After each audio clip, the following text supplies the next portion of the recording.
अस्सलामुअलैकुम वरहमतुल्लाहि वबरकातुहू। हम कर रहे हैं आप बीती एक फौजी की आज बीती हम आपके साथ शेयर कर रहे हैं। आपको हमारी वीडियोस कैसी लगती हैं, चैनल सब्सक्राइब करके वीडियोस को लाइक और शेयर लाजमी कीजिएगा ताकि आने वाली वीडियोस आपको वक्त पर मिल सके। चलें शुरू करते हैं आज की आप बीती। अब तो मैं बहुत बूढ़ा हो चुका हूँ, मुझे पेंशन लिए भी 20 बरस हो चुके हैं। एक वक्त वो था जब मैं जवानी की दहलीज पर कदम रख रहा था। स्कूल के जमाने ही से मुझे फौज में भर्ती होने का बहुत इश्तियाक था। जब मैं अपने इलाके में आए फौजियों को मश्क करते देखता तो मेरे दिल में भी उमंग पैदा होती कि बड़ा होकर मैट्रिक करने के बाद मैं भी जरूर फौज में जाऊंगा। आखिर वो दिन आ गया जब मेरे ख्वाबों को ताबीर मिलने वाली थी। मैट्रिक का इम्तिहान अव्वल दर्जे में पास किया। अभी मेरी उम्र 18 बरस ना हुई थी, चंद महीने बाकी थे, इसलिए इंतजार किया। जब मेरी उम्र 18 बरस हुई तो मैं आर्मी रिक्रूटिंग सेंटर रावलपिंडी चला गया। मेरा चचाजाद भी मेरे साथ था। जब हम वहां पहुंचे तो देखा कि एक लंबी लाइन लगी हुई है। मैं भी जल्दी में इसी लाइन में लग गया। तो 1 घंटे बाद मेरी बारी आई। पहले सरसरी मुआयना हुआ, फिर उन्होंने सर्टिफिकेट चेक किए, हमारे कपड़े उतरवा दिए गए, सिर्फ एक निकर रहने दिया।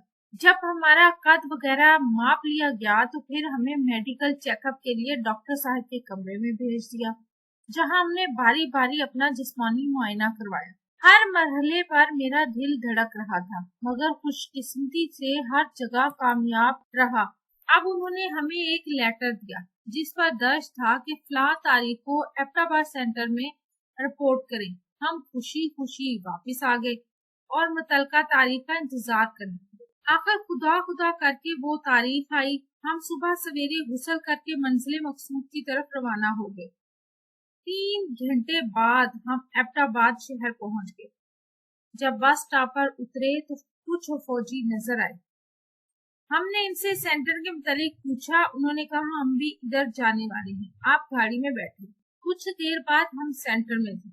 यहाँ से मैंने अपने चचा साहब को वापस घर भेज दिया।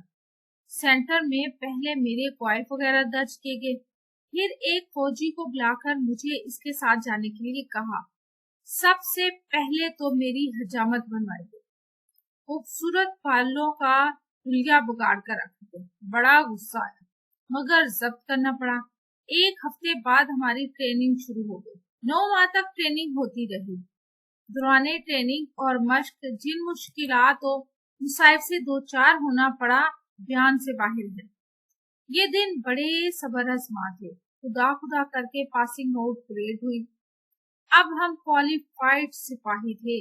मुझे वायरलेस ग्रेड मिला था। 3 साल के लिए हमारी पोस्टिंग चुनिया कर दी गई। इसके बाद दोबारा भेज दिया गया।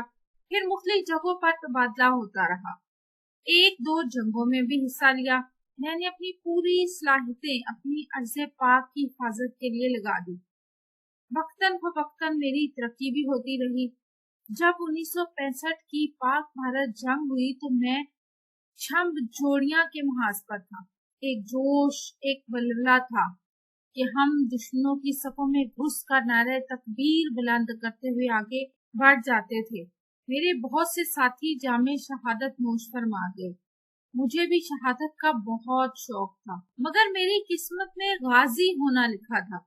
1970 में मैं रिटायर हुआ। अब अगरचा मैं बूढ़ा हो चुका हूँ, मगर वतन अजीज के लिए जब भी मेरी जरूरत पड़ी है मैं सबसे आगे होता हूँ। मैंने अपनी जिंदगी मुल्क और मिल्लत के लिए वक्फ कर रखी है। मेरी मरते वक्त तक यही ख्वाहिश रहेगी कि जामे शहादत नोश कर दूं। ये थी मेरी कहानी, मेरी जुबानी। आपको कैसी लगी? क्या आप में से भी कोई फौज में जाना चाहता है? हमारी वीडियो कैसी लगी? चैनल सब्सक्राइब करिए, वीडियो को लाइक और शेयर करें, कमेंट करके बताएं कि मजीद कौन सी वीडियोस देखना चाहते हैं। अपना और अपने प्यारों को रखिए बहुत सा ख्याल। अल्लाह हाफिज।